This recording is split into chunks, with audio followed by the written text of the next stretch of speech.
with my first birth, my daughter Tula, she was £8, and the second stage was very, very short. She was born maybe 8 contractions. So, and I think the midwife was really quite surprised, and she went to call for the second midwife and got back in time to catch her. So she came out really quick, and I tore. And I really didn't want to be stitched, having heard scare stories about how it felt for long term afterwards.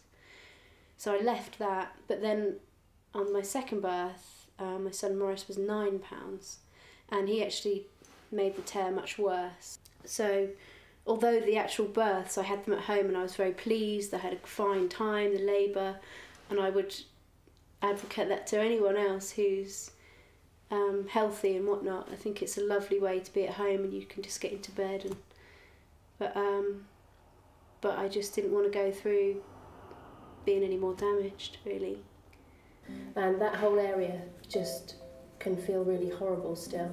Right. So really I'm here to request a caesarean because I'm really concerned that the tear probably only has a few millimetres between the back wall.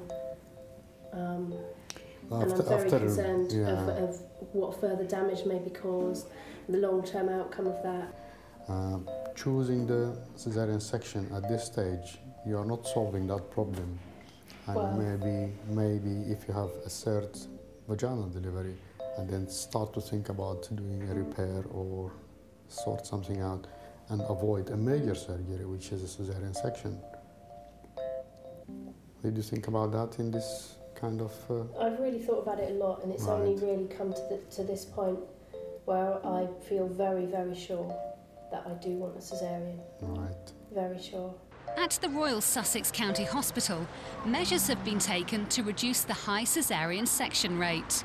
Obstetrician gynaecologist Nabil Morgan and senior midwife Jenny Burton run a clinic which aims to inform women of the risks associated with caesarean and to encourage them, where possible, to opt for a natural birth. Because often if they've thought, well, I want to have a caesarean section, I had a really terrible time last time, they haven't thought about the things that they could actually do differently next time and still have a vaginal birth. So it's just about trying to get that complete balance in to give them a choice really as well, as I think sometimes they get so set in, I've got to have a section, it's the only way that we can possibly go around that problem, that they don't see other issues. So that's why it works.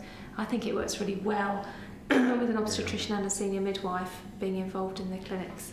You know, it's kind of all right now. I can cope with how it is. I don't want it to be any worse. I've had an ectopic in the past, so I've had a similar scar, and I don't really have a fear of the caesarean surgery, although it'll go through the womb and it'll be deeper. It is a major operation, I think, because so many people have caesarean sections and seem to recover very quickly, and a lot of people who have particularly elective caesarean sections are now only staying in hospital for about 48 hours. We think, oh, you know, it's easy, it's like having an ingrown toenail done or something. It is a big procedure, and people need a fairly significant amount of painkiller afterwards. I had a little operation on my cheek and a little operation on my hand, so I'm kind of used to not feeling the pain, but knowing that you can feel what's happening to your body.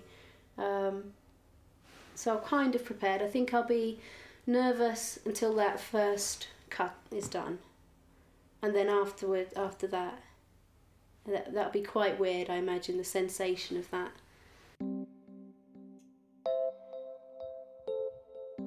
There was a lot of people in the room, far more than I would have thought. There was, I don't know, it might have been 8 people in there.